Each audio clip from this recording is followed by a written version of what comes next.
Oh, just in case you wanted to be sure that we're recording the audio, the video is off, so you are not actually being recorded. Okay, so you can act normal. If you need to like sneeze or blow your nose or something, you're not going to be immortalized for that. For any reason. Those of you on Zoom, I'm hoping that you can hear me. Is that true? Yes, we can hear you. Excellent, thank you. So just a request to please keep yourself muted unless you have something to say, just because rustling noises can get really annoying, as we all know. Okay, I'm one of those super annoyingly on-time people, so I'm going to start because it's 6. That's what we're going to do. Before I start, I'd like to maybe introduce ourselves. So Morgan, if you want to start. My name is Morgan Sargent. You will have heard of me as either Morgan or Sarge throughout the school. I've been here for about 7 years. Yeah, and I do a lot of math with people. My name's Jessica. I've been here since the school started, so we're on year 10, which is kind of mind-blowing, but also very exciting. I've got a biochemistry degree as well as a teaching degree, so math is something that I've used a lot over the many years. Something that I also quite like working with learners about. I'm Aaron. I just joined the school last Christmas, very part-time, and now I'm here half-time. I have a degree in astronomy and physics and a master's in medical physics, so quite familiar with math and programming, and so I'll be working with a lot of learners on related fields. Sorry, did you want to introduce yourself? Sorry, around. Hi, I'm Claire Lennon. I joined the school this past January, and all of my degrees are in art and education. So I'm here actually more as a participant like y'all. But hello, hi, nice to see faces. Be monitoring the Zooms. Hi. Yeah, Drew. Perfect. Hi everyone, my name's Drew. I don't know if you can see my screen or not, but I'm joining you from my house. I am one of the teachers here at PSII. I teach music and French, but I'm also someone that the learners can turn to for support with math. I've taught lots of different math courses. Math 9, Pre-Calculus 10, Pre-Calculus 11, and Pre-Calculus 12. It incorporated math into a lot of the other subjects I've taught, including Chemistry 11, Chemistry 12. And I use the math a lot with learners in the Maker Studio when we're building and designing, as well as looking for those real-life connections between math and music. And that's me. I'm Drew. Drew's got 2 very little kids at home, so giving up an evening is a big thing. Appreciate it. All right, so to jump into this, it'll let me. There we go. Okay, I wanted us to take just a couple minutes to think about what math is. So what are we bringing to this information night tonight in terms of our understanding of what math is? What are some thoughts you have when you think about how you use math these days, how you learned it, what your definition of mathematics is? Oh, yeah, math can explain so many things like in nature and physics and a way of explaining things. Yeah. I think the tools used to describe things we see or use. It's a way of capturing information that's maybe unique compared with other ways of capturing that information. And yeah, I'd say predictive, like using to make predictions. And then I don't know if this will sound off base, but I also think it's quite spiritual, especially as you get deeper into it. Yeah. Really starts to make you ask questions that are beyond what seems obvious. Yeah. One of the things that sometimes people miss is how creative a process mathematics is. All right, so at PSII, we've done a lot of thinking about math. We think a lot about teaching, a lot about learning, a lot about pedagogy, and we do a lot of on the floor research in terms of how we interact with learners, but we also do a lot of academic research in the background to inform how we move forward. The Danish school system commissioned a study in 2020, 2021, 2022 is I think when they published the results, that really asked the question, what is mathematics? How do we teach mathematics so that it's something that people can use, something that people actually understand, and so that it's not just this thing that you go to a class, learn it, and then you never use it again later in your life. And so they spent a lot of time defining what math is.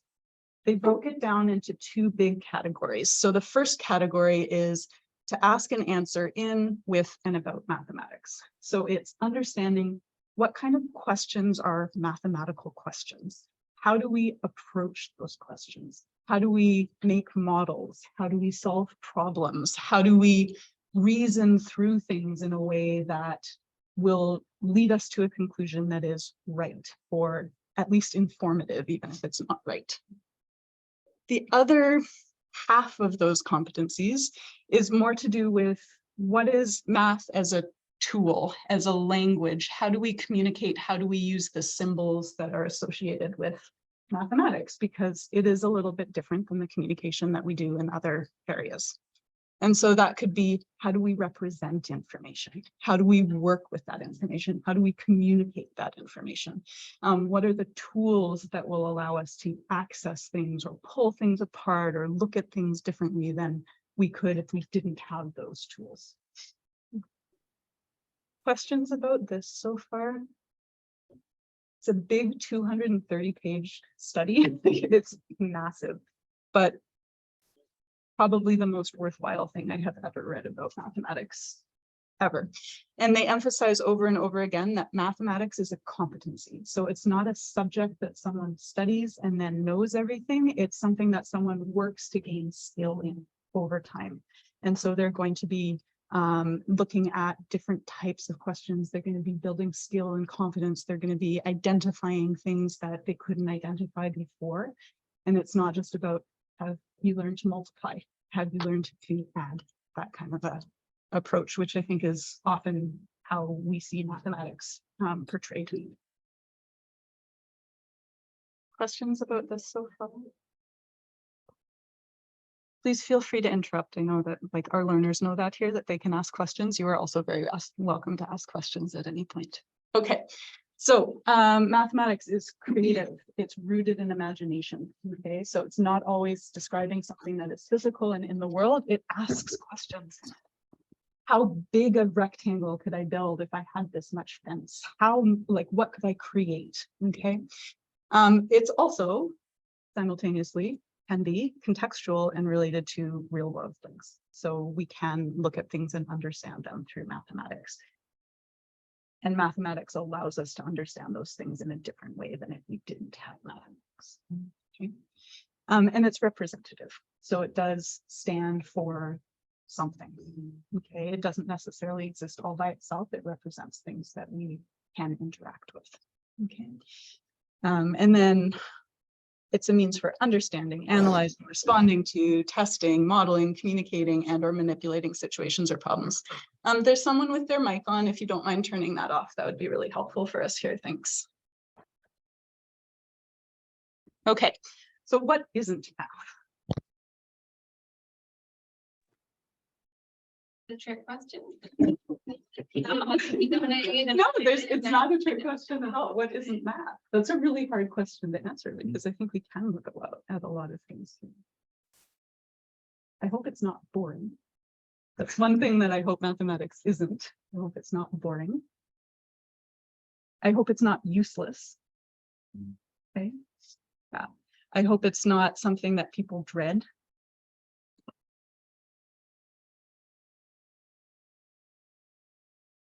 Why learn it?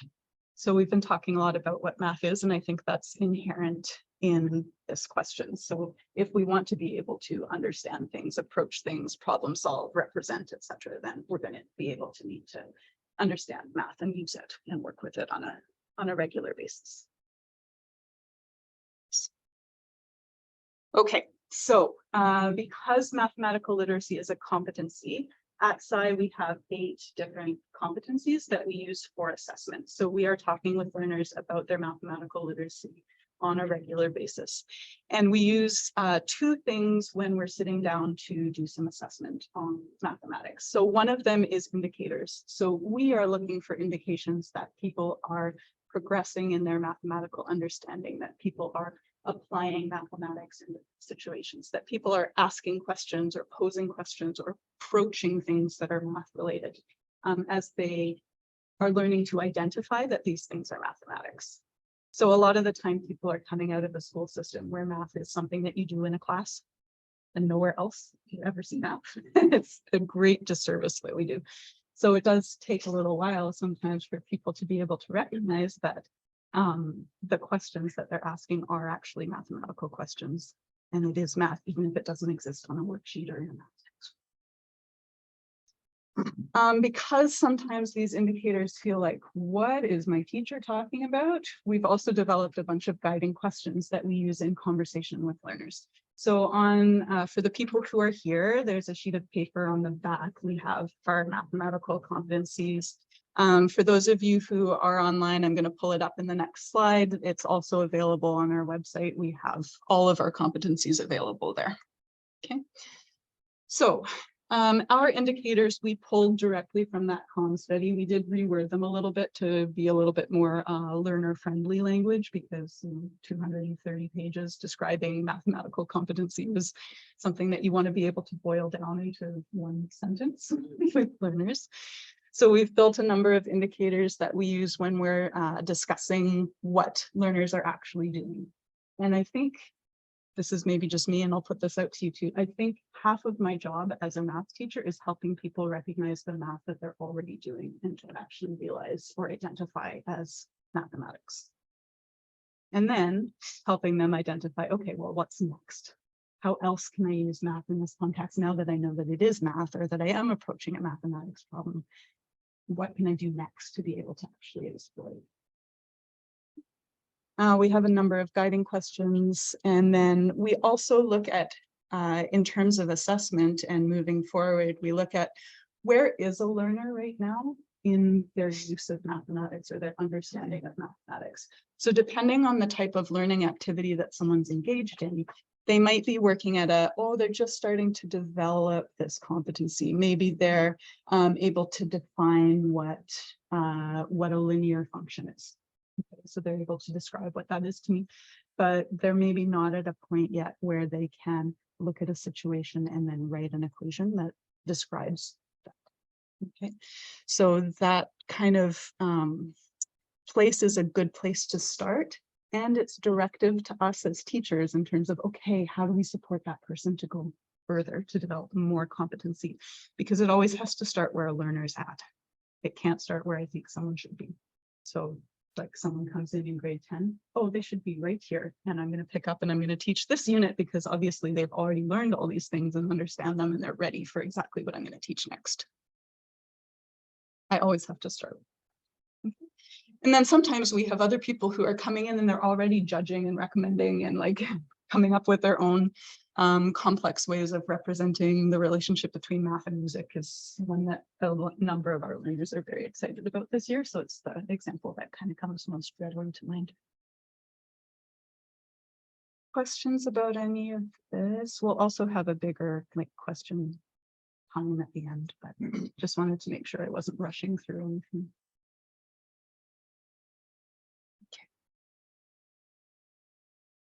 Okay. The other thing that the Danish Com project put forward is an understanding of the way that we learn math and the different dimensions of mathematics. And so they likened this growing competence in math to a rectangular prism. Okay, so a box. And they said along one axis is degree of coverage. And degree of coverage is that set of skills that someone can check off and say, I know that, I know that, I know that, I know that, I know that, I know that. Your radius of action is all the contexts and situations that you can apply that mathematics in. So I might have the skill of graphing a quadratic function. Great, but how am I going to use that?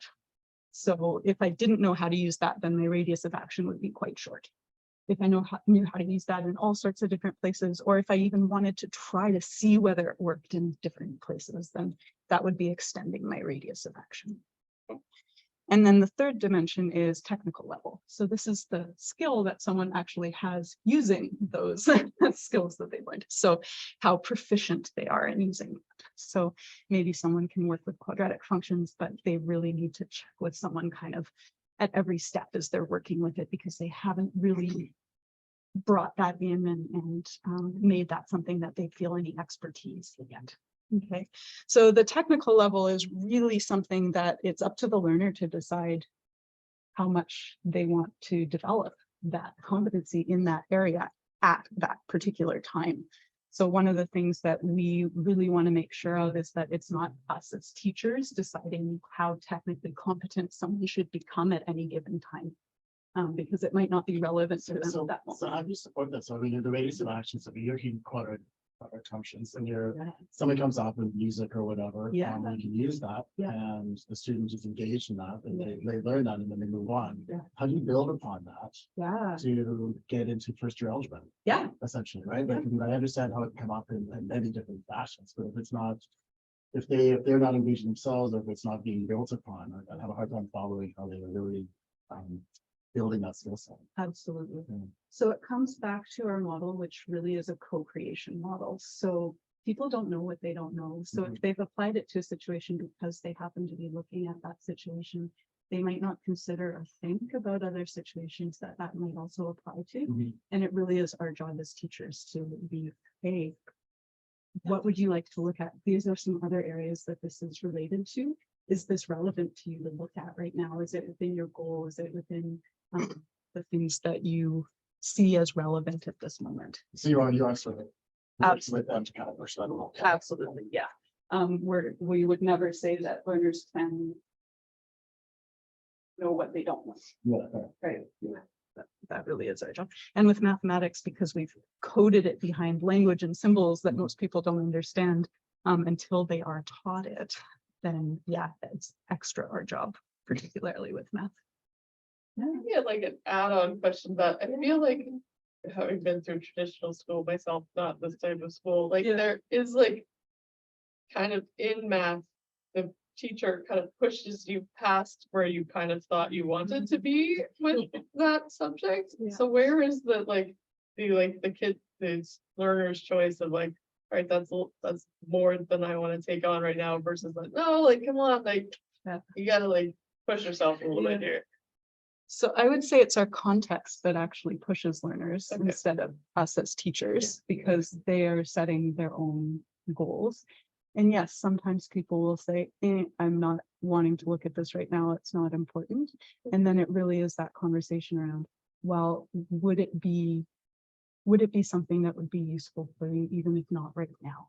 So are you planning on going into engineering at some point? Yeah. If so, then yes, there are some things that you will need to look at, and we can't pass someone through a course unless they've demonstrated that they have learned the things that are in that course. We just don't want the course driving the learning. Right. Yeah. Is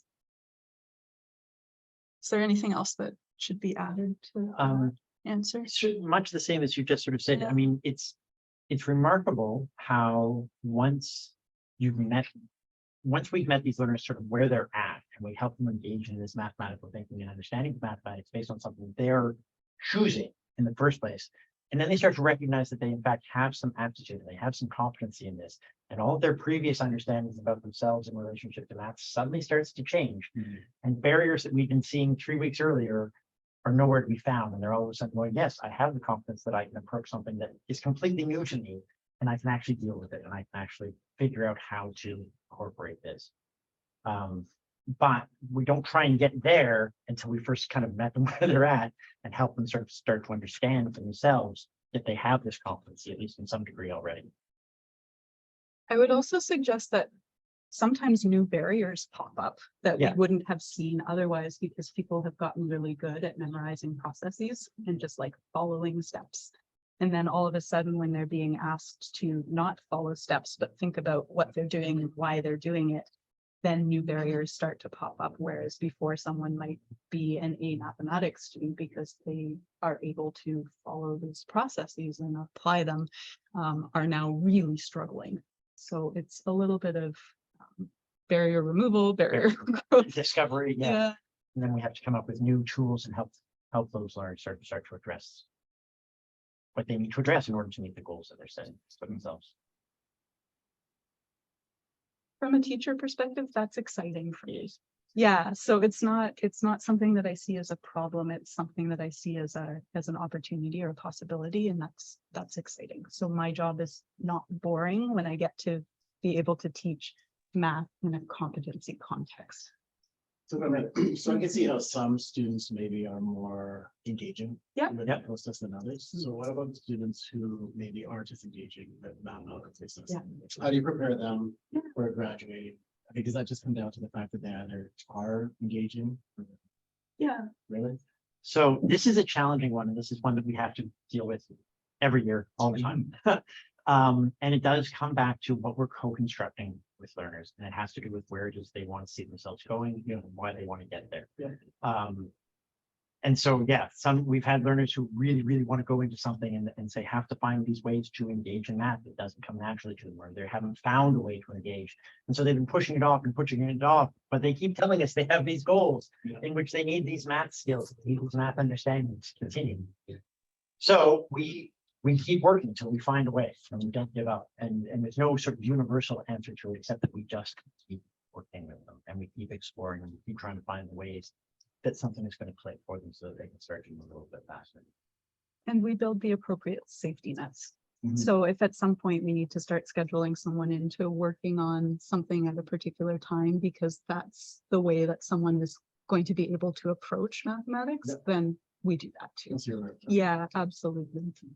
A little bit later in the presentation, we're going to show you some examples of what students have done outside of what you would normally think of as approaching math and how they've gotten into it. There's a few stories attached to that may also help to explain things, but would probably also raise a few more questions.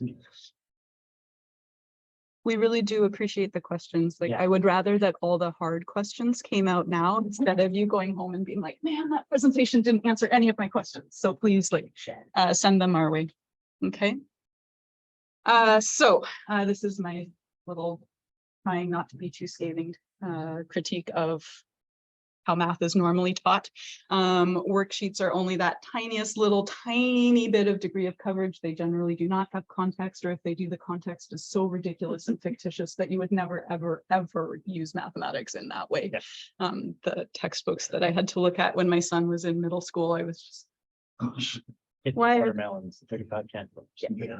Why are they making you do this? So, and then just that classes and workbooks constrain that radius of action because they are presenting that context for you, and often not much of a context.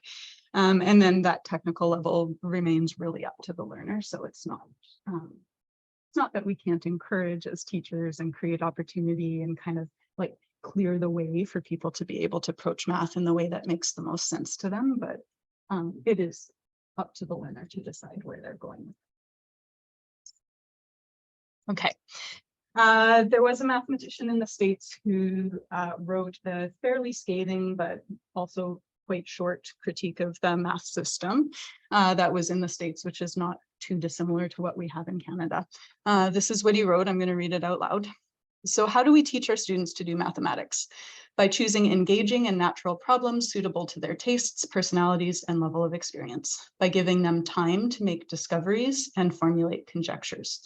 That's another thing that really, I probably should have added that to the previous slide. Not giving people enough time to work on things and really like puzzle through things, but actually expecting them, oh, we need this done by such and such a date, and then narrowing the scope so much that there's not really any mathematical engagement at all. By helping them to refine their arguments and creating an atmosphere of healthy and vibrant mathematical criticism, by being flexible and open to sudden changes in direction to which their curiosity may lead. In short, by having an honest intellectual relationship with our students and our subject. We take this one further. This is nice. There are some tweaks that we could do. So thank you to Morgan for this one. So we do really intentionally refer to students as learners because it is not their job to study, it is their job to learn. Okay, so they're not studying things that we have prepared for them. They are directors of their learning. We are here to co-construct with them. So the edited version. So how do we teach learners mathematics? By choosing with them, so not for them, engaging in natural problems suitable to their tastes, personalities, and level of experiences, by making time with learners to make discoveries and formulate conjectures, by helping them to refine their arguments and creating an atmosphere of healthy and vibrant mathematical criticism and imagination. And then the rest is the same as it must be. Just a few tweaks. Thoughts on the tweaks?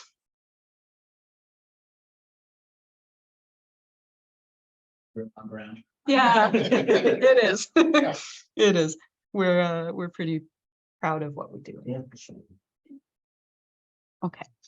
I'm going to take a large right turn and then we're going to get back on track with competency and how we support mathematical competency development here at PSII. But I did want to at least let people see what the BC math curriculum looks like in terms of graduation here in BC, because that's not something that necessarily parents know. So Math 9 and 10 are both required courses. Math 10 is required to graduate. Okay, Math 9th grade is not considered part of the grad program. The grad program runs from grade 10 to 12. So there are two choices for different mathematics courses in grade 10. There's a workplace mathematics 10 and then a foundations of mathematics and pre-calculus 10. The workplace mathematics 10 is more geared towards people who are going into trades. Okay. And the foundations of mathematics and pre-calculus 10 is kind of for everything else. It's kind of a bigger net that's cast with that course. Additionally, a person must complete a Math 11 or 12 in order to graduate. Okay, so they don't need to do 11 and 12. They need to do either an 11 or 12. There's no prerequisites in BC, so you don't have to do an 11 before you do a 12. You can jump straight into a 12 if you feel like that's a good decision. So just because, so whether you're doing the workplace mathematics 10 or the foundations pre-calc 10, Yeah. you still have to do the. Correct. You still have to do one more year of math or one more math course. Okay. I'm sorry, so the grade 12 computer science, for example, Yeah. that's a level up from the grade 11 computer science or the same thing? The topics are a little bit different. Okay. Yeah, so it's not so much that you need necessarily everything that's in the 11 in order to do the 12. Right. The topics are slightly different. Okay. It might be easier to do the 12 if you looked at what's in the 11, but not necessarily. Yeah, that's a good question. Okay, so there is a difference between what's required to graduate and what's required to enter certain post-secondary programs.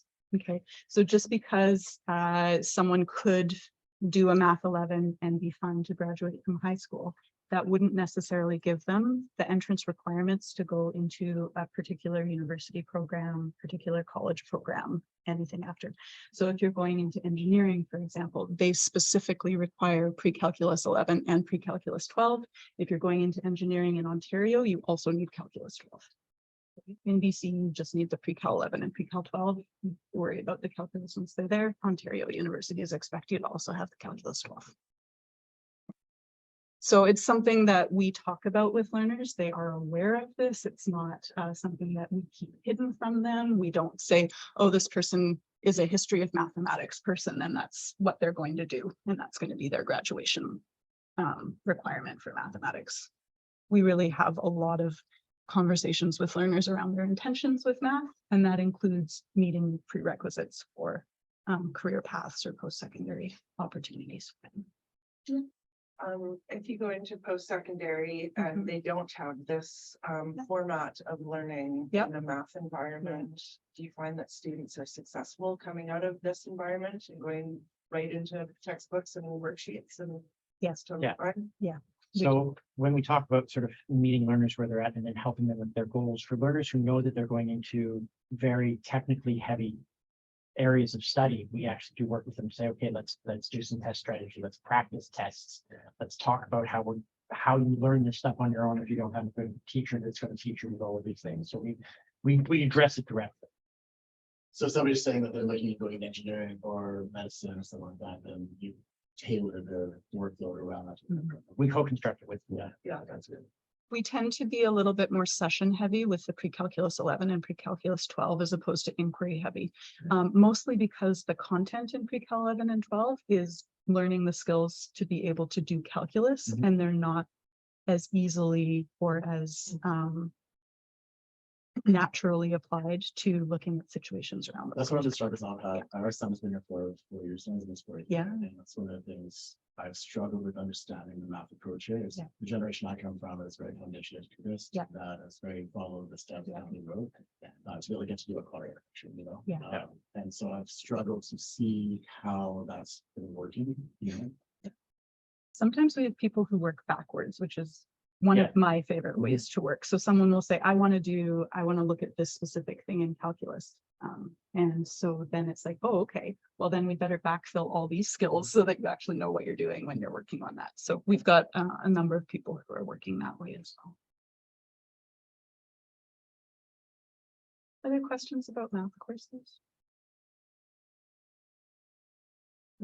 My voice is running out at a good time. I'm going to turn it over to Morgan for the rest of this. Okay. Sticking with, how are we? Oops. There we go.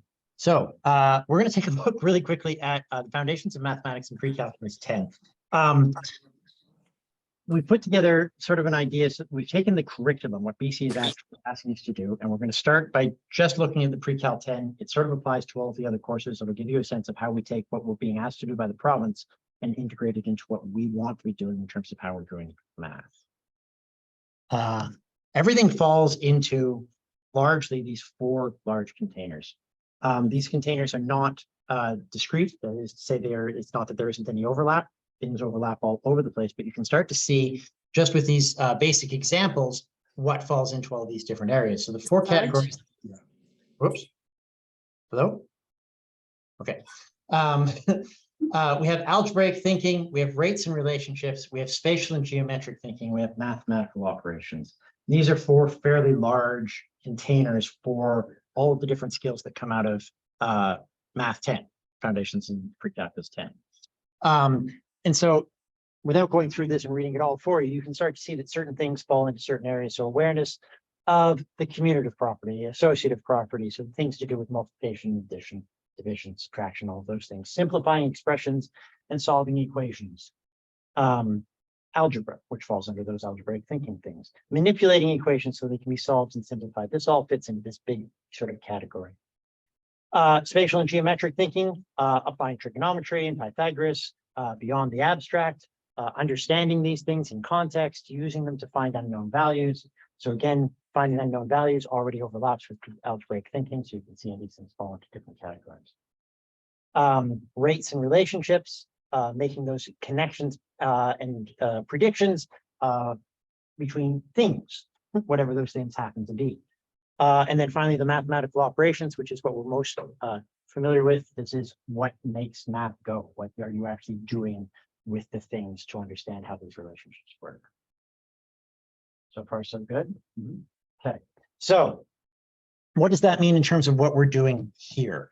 All sorts of things. So algebraic thinking you can find in music composition and theory. You can find it in textiles and construction. So you can do a lot of the math by making things and starting to understand exactly what it is that you're doing when you're doing the making. Statistical explorations of any topic will fall under that. Physical sciences all fall into these algebraic thinkings. And you can start to see that these things also overlap. They don't just fall into one container. So textiles and construction is also spatial and geometric thinking. You have to understand how space works together. You have to understand how these shapes are going to fit together in order to get your final product. Playing games is one of those things that falls under the spatial and geometric thinking. Different sorts of games for people who are involved in sports. You don't just have to look at the statistics. You can also look at actually what is physically happening through mathematical thinking to understand what's going on in a game. Mathematical operations, all sorts of things. These same things we've been talking about all fall into mathematical operations because you do ultimately have to do something. So that was the operations. Constant rates. This is, again, you're finding music falls in here, visual art and design, trying to find those relationships between things, physical sciences, physical activities. We do a lot of conversations with people who are involved in various physical activities, dance, sport, on understanding the physicality and what is going on in space and what is going on in that relationship between people they're working with. Thoughts on this is not, by the way, an exhaustive list by any stretch of the imagination. Just a bit of an example of different ways that these things come about. Yeah. So do these learners know what they're doing? Like, do they, like, do you, they know they're doing math? Or you just go, I'm great, you're doing great at math, and that was good, or? That's sometimes they would like us to have that conversation with them. So like, no, it's fine, you can go on. No, we work very hard to make sure that they understand when we're doing a math assessment with them, trying to walk through, listen, let me show you how it is that you're already doing that. And we have those conversations to help them understand, right? What they're doing from that mathematical perspective. If we didn't have those conversations, we wouldn't have a next step, Yeah. right? Someone would flip from topic to topic and never actually develop their competencies. So we do need to be having those conversations with learners so that we're defining in what ways they're using mathematics and how we can build from that. Any other questions before we keep going? I have one. Yeah. Apologies, I could not for the life of me get my camera going. So anyway, my name's Karen, and I'm obviously really interested in this subject because I struggled in high school myself. And as I noted in my chat, I spent quite a few lunch hours, just going through my homework on my algebra with a teacher sort of in the same room kind of thing. And so, this kind of calms down my anxiety to make sure that my son has what he needs to graduate and go on and fulfill his own dreams. He is interested in science, and in this, the way of presenting the 4 sort of areas of that we cover in math. Can you tell me a little bit more about physical sciences? Because I don't think I came across that term when I was in school. I was just really curious about that. Thanks. I was going to let Aaron speak. Do you want to speak to physical sciences, Aaron? Sure, yeah. So for physical sciences, that's chemistry, that's physics, that's geology, any of the sciences that deal with the physical world, and bringing math into any of those. Oh, great. Oh, yeah, that's, natural sciences. Okay. I used to just call them geology, geography, whatever. Okay, thanks so much. Yeah. Again, sort of in the same vein of like trying to remove the distinction between math and other fields. Like we have a focus on like not separating out the different sort of traditional disciplines of science as well, because they do so often interrelate with each other. Perfect. Thank you. Yes. This might, you guys might get there, but there's also like a very practical, but this is how you like factor X out and cancel it. Yeah. Like it's not just talking about, oh, there's math and music. Isn't that cool? No. And yes, and there is that sort of thing. You start with the understanding and then we keep moving and then we get down to the skills. But the skills are much, much easier, we're finding, for learners to actually take on, but they know why they're doing it. You can relate to it. They can relate to it. They have a reason for getting there. Like they're invested in the outcome of learning that skill, as opposed to just doing the skill because somebody told them to. The number of moments that we get, oh, eyebrows go up and there's just this look of excitement. It's like, oh yeah. Yeah. Thoughts before we move on to the next one? I just had one thing about just Yes. business. I've lately, just another example that I know we haven't got on here, but list at all. But we're working with somebody right now on supply and demand. Yeah. And they understand the concept of supply and demand very much, and they be able to give examples. After we were talking it through, said, by the way, here's a linear relationship, here's a curvilinear relationship, and here's the equation. Let's practice with the equation now. Okay. That was the last thing we did. We didn't start with that at all. They understand the relationships, and then all of a sudden, when you say a linear relationship, they kind of know what you're talking about. So we're kind of backing our way into that with that particular person. So that's just one example. Yeah. Super interesting. Thank you. Okay. There we go. No, I can do this. There we go. Okay, so this is the first of the examples.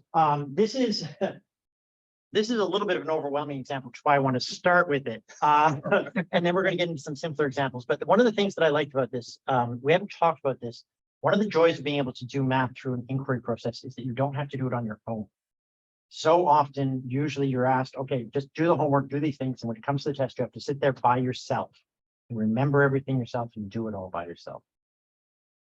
We also encourage collaboration on math. Math is very much a communal thing and people get more out of it. So this was a collaboration between two learners, one of whom was and continues to be incredibly into math, as well as all of the applications of math, and it came to us very, very advanced. The other learner was convinced that they had no relationship to math at all. These two learners came together over music theory, and they ultimately decided that they were going to try and figure out and define a note mathematically. And therein ensued this whole thing where they eventually, in fact, created these formulas to break down the pieces of a note into all of its different pieces. So time, pitch, length, and dynamic. Those are the four categories that they came up with for making a note. And then they started to run the numbers and use the numbers to say, okay, if we take these values and shift them, what happens to the note? How does a note change when we change just a particular piece of it? What does that do to an entire piece of music? This ultimately led to a project where they wanted to do it the other way too. If I take music and I turn it into math, and I turn it into an equation that I could then manipulate and play, which they ultimately ended up being able to do. So this is the very math description that one of our learners put through, where he was talking about why he wanted to call it Mathematica Pianopoeia, which was a reference to a foundational text that was trying to define mathematics. And as he points out, it used 360 pages to prove that 1 + 1 = 2. So this learner was definitely at one end of the spectrum. The other learner was coming at it from another way. But by the time they'd finished this, this other learner was saying that his overall takeaway from this project is that music can take on many forms. And he already knew this, of course, and he'd never seen music abstracted to this extent or had a tool that he could use to manipulate and process sound so completely differently. And then his takeaway from this was that it was so interesting. He would like to have done more in terms of the playing of the music, but his understanding of music had taken on a whole new dimension. And given that that was where he was trying to go in life, he was finding this whole thing really, really valuable. So interesting. Thank you. Something a little bit less complicated, but no less exciting. And sorry, I should preface this by saying I went through a lot of learners' portfolios trying to find examples, and I kept coming up with examples. I could do it a whole evening just showing you various different ways that people came in. That's very, very exciting. This one was one of the most exciting for me as a teacher because it was me trying something with a learner and the learner ran with it. We were just trying to talk about, again, that question, how do you get into it? She was very much into art. So we started talking about how you can use trigonometry to define the length of a shadow when you're doing something. She took that idea and she came up with this statement: through the lens of casting shadows, Sarge helped me to understand trigonometry. Adding this visual component is going to help me in the future with drawing and representing shadows. And then she went on, she took this and she ran with it. She suddenly understood that she did understand mathematics, that she did have an understanding and access to it. And she ended up doing, she ended up teaching me a lesson on the inverse square law and its application to shadows and light, which she ended up using for this. And she's also started using trigonometry, fractals, and complex math in terms of her art, making murals, and she could understand all of those things, the relationship between objects in space, idealized shapes, and various reflections for describing and capturing patterns. So all of this suddenly became her math curriculum. She started to actually be able to say, I can point to the math, I can describe the math that I'm using, and I'm doing it all through art.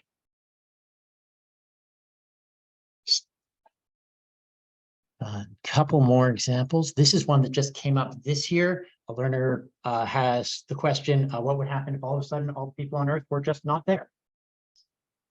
And he started to develop a whole bunch of questions. How would this affect wildlife, evolution, and population?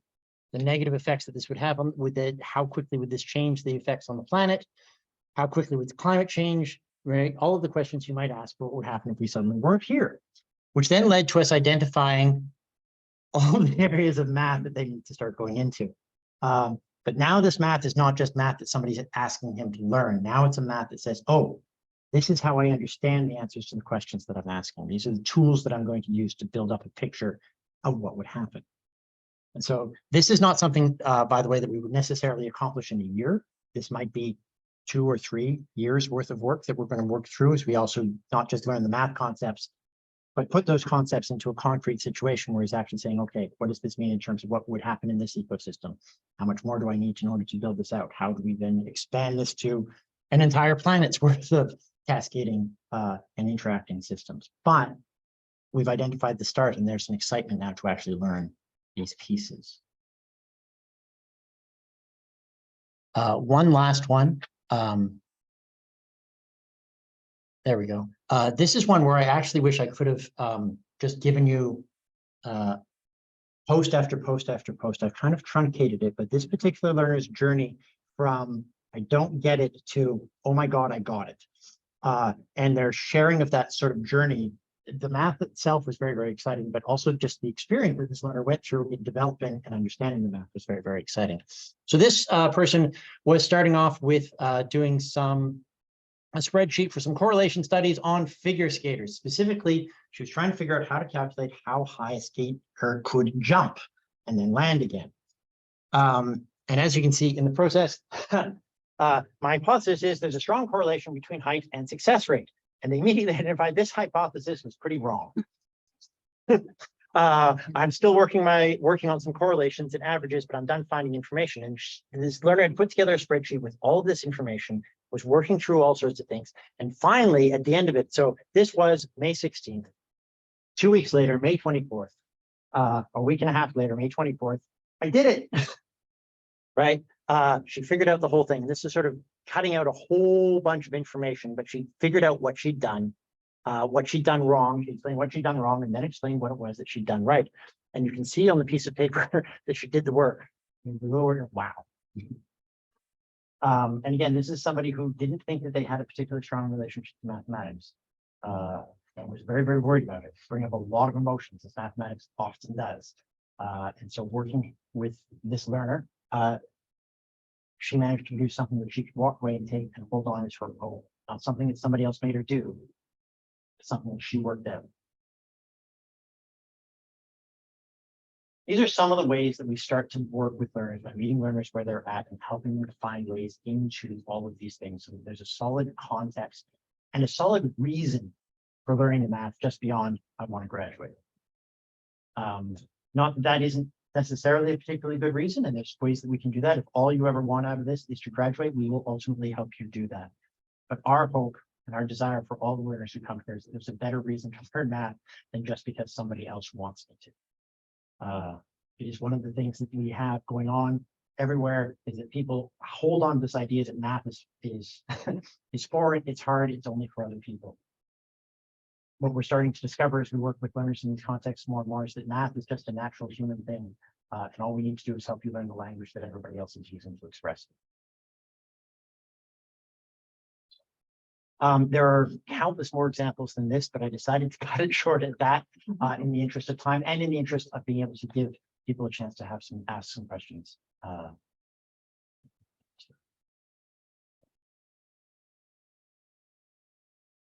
Are there any questions, comments on any of this?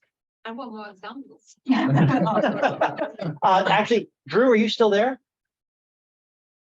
Yes, I am. Yeah. Do you want to share a couple of examples? Do you want to talk about the music one, or do you Yeah, want to talk about the absolutely. makerspace? So, well, I can briefly touch on both. One of the ones that would come up is looking at music composition and actually using computer software to make music. And what we recognize is that a lot of the concepts that come up in the pre-calculus 10 and 11 and 12 classes, such as linear equations. You could find two linear equations and solve the system of equations by finding out where they meet or where they match. Or translations of trigonometric functions, which is essentially taking a graph and moving it up, down, left, right, making it higher or changing all those different elements.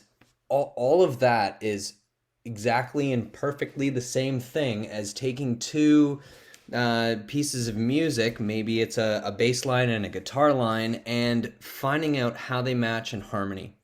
It could be with electronic music. You might be using things to modify the sound waves, which would, be expressed as the translation of trig graphs to find out where the beats match, to find out that you can shift the pitch of two pieces of music to so that they're in key, or matching volumes of amplitudes of these graphs. So all these skills are developing, year by year, more ways to really acknowledge that there's a huge crossover between what we are used to doing on with pencil and paper, and recognizing that the modern learner has all these tools at their disposal to really manipulate these things, to create, to be creative and to make it meaningful for them.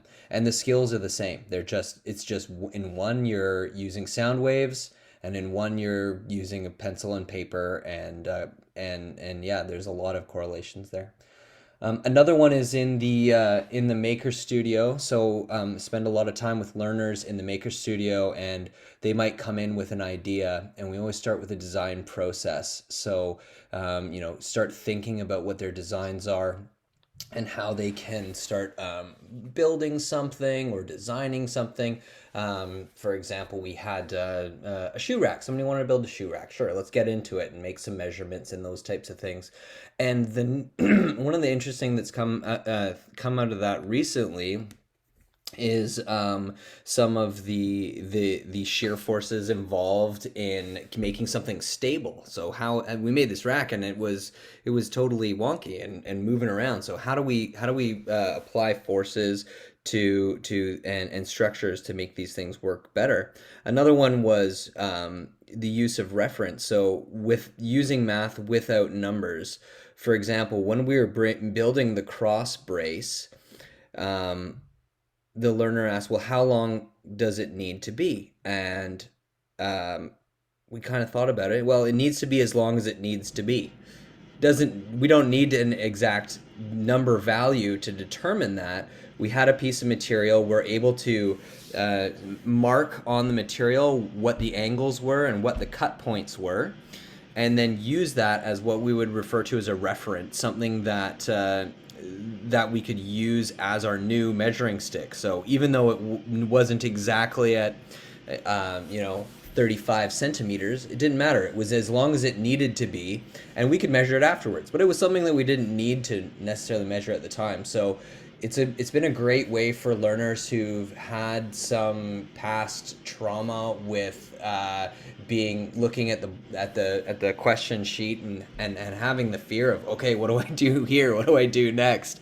And giving them opportunities to work with math in a tangible way, and to have some real outcomes that they've created themselves. So it's meaningful, and they want to make it happen. So those are just a couple of examples. And like Sarge, I could probably go on for another 20 minutes, but I want to give some more time for questions. Thank you, Drew.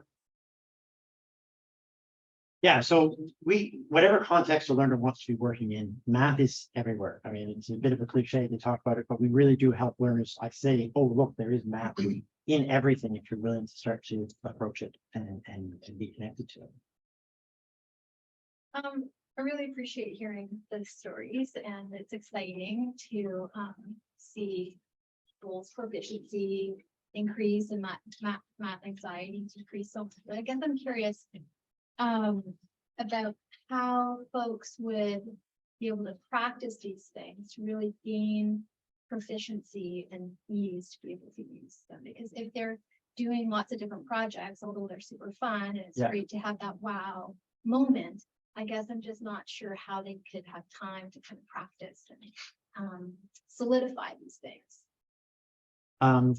Go ahead. If you want to use this person as an example, the figure skating person, they didn't like to practice math because they were so sure that they couldn't do it.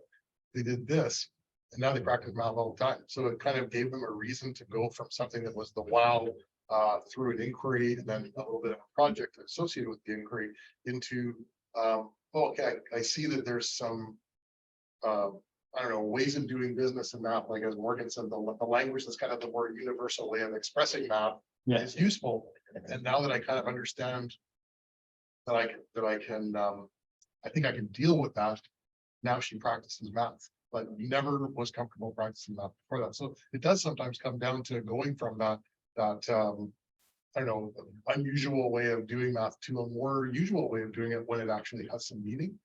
But the other thing I've noticed about that person is that she's also seeing more opportunities where math actually plays a role now that she's experienced it once. So there's more and more places that she's seeing math that never would have noticed before. So it's a little bit of both, kind of keeps doing wild things, but then also is comfortable practicing and has time and space to do so. I'd also like to add that it's part of our assessment practice. So when we're talking with someone about how they've applied math in this situation, then it's also a conversation around how comfortable would you be applying this in a different situation? If you were going to do this over again, is it something where you'd be stopping a lot to think about, or is it going to be a fluid process at this point? Would you like to get to a process that's fluid, and then co-constructing some more practice specifically for that? And so that might be the whole process, or it might be a little part of the process that they were kind of feeling stuck on before. We have time in our schedule every day between 3 and 3:30. It's a math drop-in time. So it's a time where there is always teachers who are quite proficient in the use of mathematics sitting in the lab, and people can come by at any time and with any question that they've got and have some support working through that. And so there are times where we will be posing questions that they haven't come in with, but we know our questions, or we have identified our questions that someone really wants to be asking or developing that fluency that you were mentioning. So, And then one step further, I know we talked about the danger of worksheets and getting people to do that. And it's not that we never give students or give learners worksheets, but we really want to make sure that they're coming at it not as a way to get away from learning math, which is how most people start off. You just give me some worksheets so I can just get through this, and then I don't have to think about doing math anymore. And more, okay, I'm actually ready to practice this because I want to be better at it, because it gets me something that I want. So then we do make sure that they have all the practice that they can do. And if we run out of practice sheets, we ask them to teach somebody else so that they get more chances to practice being that proficient. So I really do see how when students are motivated or have those moments, how the resources are there for them to access it. On a personal note, our child has been here for several years. It's pretty much still at the same level of math that they were 4 years ago. Yeah. And that's what the assessments have shown, and that's what's happening. And that's the documentation that we're getting back at home, at least, right? That's so how do you take a student who isn't necessarily motivated to do the work? How do you assist them in getting it done? Yeah, because it's like we're at the doorstep of graduation now, and it looks like a big obstacle. Yeah, really big obstacle. I can actually be really specific with you if you want, but I won't mention, this, but right now, actually the supply and demand thing that I mentioned is where we landed and what we're going to be doing. So they actually have progressed quite a bit through math, but yes, they've got a bit of ground to cover, a little more than just 1 year's worth of math this year, but they've got a lot of space to do it because they've met a lot of other outcomes and other things that are done ages ago. So we got time. There's a readiness that's happening now. So what we've done is gone from something that was very much looking at almost like a news phenomenon into how would you quantify that? Tons and tons and tons of writing, a thesis-based essay on it, all that kind of stuff, and then into hey, here's the math, and now they actually have kind of a worksheet or like a thing to respond to go through, where they're doing the math that's actually at it's in the foundations of math or pre-calculus math 11 level, and we're going to be kind of going backwards, backfilling the last little bit of the math foundation principles of math 10 that they have to do. But it's not going to be any problem. Like they're working, so in that one of those I can't read the boxes, but they're doing the rates and relationships part right now, which is actually a really big part of that upper course, and it's going really well, and it's nice to see it because that was definitely something that was like, it wasn't kind of I think what clicked and then away we go. So I think I think there's gonna be a business way into almost all of this, actually probably all of this. Which is nice to be able to say. So, but yeah, it could take a while, and it's not a, I don't know if you're talking about this, but it's not a linear process where it's like, now we did this much each year. It's like some people. If I may, so Yeah. that's been as again, I think I found has been here for several years. So that was a big learning paradigm shift for us as well. You know, Yeah. going from a different way of learning what the school system was and how you learn trusting the system. And you know, I am a believer in it. Absolutely. Yeah, but it's kind of And there's scary. as a parent, it's often that you're protecting, like, okay, we gotta do this and we're doing it. So I do see all of that as well. Yeah, I experienced that as well as a parent here in school. I have a question from the Zoom. Sure. Is this level of math starting in grade 9? It looks really advanced. My child is absolutely math resistant. I can't imagine her grasping this. This is, so as Jessica was saying, we always start with meeting learners where they're at. We're not trying to make them advanced. If we have to go right back and just have some conversations like, where did school lose you? Why are you avoiding math so badly? What do you believe it means in terms of who you are as a learner and where you want to go? And we start with that conversation, and however long it takes, as Jeff was just saying, that's what we do. For those of you who are sort of wondering in sort of a broader sense, how do we get there if we're like, it's been 3 years and there hasn't been any advancement? We don't have a magic wand that we wave. What we have is relationships with the learners, and we're trying to meet the learner's needs as we go through all of that. So every time it comes out just slightly differently. For every learner, it comes out at a slightly different time. There have been learners who 3 years and they don't make any particular advancements. And then one day it clicks and there's a reason, and then they get excited. And it's amazing when suddenly that wall falls, the momentum that they want to put into that learning. Yes, it can be scary. I also am a parent of a child who's graduated from here. And there can be some scary moments as you're like, I know this system works because I teach in it, but God, I wish they were just a little bit farther ahead because I would feel better. And so, yeah, we're working really, really hard to maintain ourselves confidence in what we're doing, because we do see the results eventually play out if we just keep holding faith in the learners themselves. They know what they need. In terms of approach too, we spend a lot of time looking at different representations and different ways that we can explain mathematical concepts that make sense to a learner, because explaining things in one method might make perfect sense to one person and make absolutely no sense to someone else.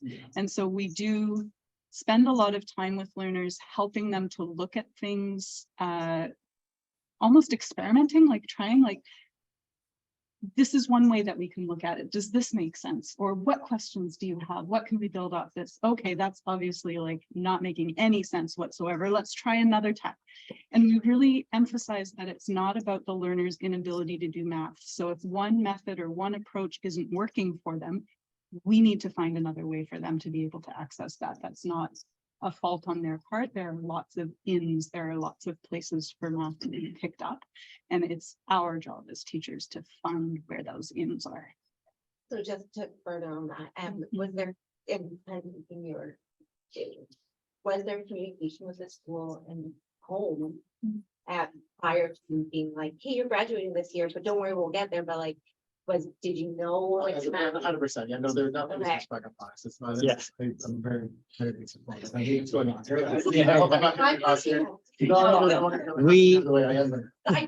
I know we guys go together, and I'm too like I believe in it, but I also like if there's like one of those things that's slow coming, like the communication between like the greater family of us, all of us being one team, to like start like thinking like, hey, while we're cooking this omelet, like let's talk, and then we can introduce it and like start maybe sparking those two, and then that way you have those resources longer than half of 1 year, you know, because then I want those resources in your brains and that like love to kind of ignite as many times as early as possible. So just tell me that's happening. Like We love we love to hear from parents, and we love it when parents want to ask us questions and ask how to get involved.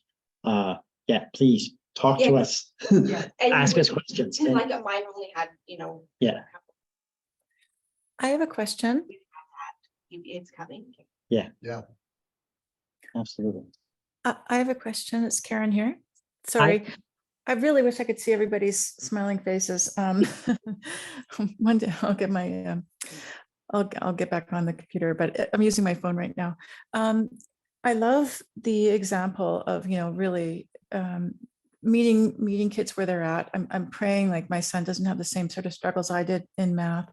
He seems to be chugging along, but looking at these examples, I'm like, oh my goodness, I'm hopeful that he can get his way in there and use an inquiry to kind of think about maybe the art angle or what have you. But I think meeting kids where they're at and being aware of where maybe the school system lost them, I think is a really great way in. Just to share a story, I'd been asked that question. I could tell you almost the day where the school system lost me in grade 4. There was a lot sort of fractions and things going on, or multiplication tables or what have you. And I recall I felt sort of like I slept through like 2 weeks worth of school or something. I don't know, but I seemed to blink and everybody's way farther ahead than I was. And luckily my parents are both teachers, so they spent a summer with me going through, all those multiplication tables, and I was able to catch up. But, I think really asking those kinds of questions and finding out where the regular system maybe lost somebody could really open up some, at least create a way in. And that, we don't have that scenario of 6 months before graduation and realizing that there's a lot of catch up to do. So anyway, thanks for a little bit of space here. Thank you. Question about process, so, Sure. from what I understand, there's no like math classes, right? So is that true, or? We offer sessions that are topic based. Yeah. So it's not as if there's never math being taught to groups of people. There are certainly groups of people who come together to learn things in math, but we don't have a foundations of mathematics and pre-calculus class. So somebody's doing their inquiry, and then are you coming to them saying like, oh, what are we gonna pull out that's mathematical here, or are they coming to you saying like what, or do you guys? Both. Yeah. And that's the other thing that we haven't actually mentioned today, is that by opening up sessions to people who maybe haven't thought about something yet have the opportunity to approach something that they maybe haven't looked at yet. So we've been doing a series this year that's all based around trigonometry. For whatever reason, people have decided to be really masochistic and they like to do 2 hours of math, like in a block a couple times a week, but they're really liking that format. And so we're working through a number of things related to trigonometric functions and looking at manipulating those functions and doing some algebra with those functions, but they as a group are looking at that together.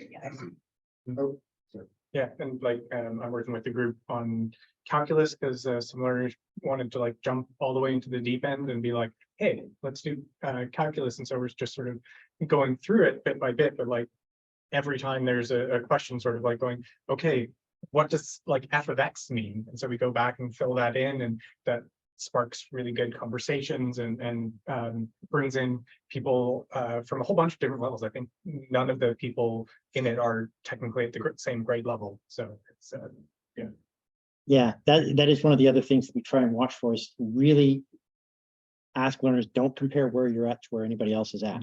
It's one of the hardest things that we just heard identified. Normally, like, everybody's supposed to go through at the same time. So if you're not where everybody else is, you must be bad. And if you're ahead of everybody else, you must be good. And both are fairly dangerous perspectives on learning mathematics. So we try and help learners really start to identify with where they're at and where they're trying to go to. And I think to that point, that's where the stigma of like math comes from, right? Yeah. So they've always been sick or missed a week of school, and suddenly you're behind, and then you got the Behind, yeah. I don't remember 40, but I still remember the same thing. Right? Yeah.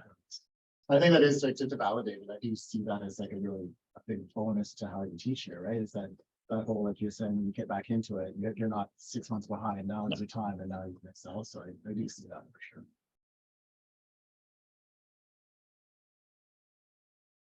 Okay, now we're good to go. Thank you all for making time to come out tonight. Well, thank you for putting your time into making it. Appreciate that. We're here for a little bit if you want to ask questions, not in front of the group. But Yes. like, go take care of yourselves. I know it's the middle of the week. So. Yeah. And we're here all year. Don't hesitate to reach out at any time. If you get home and you suddenly realize, you know what, I do have one more question I'd like to ask, please ask us. Thank you so much. I really appreciate your time. Thank you. Go ahead.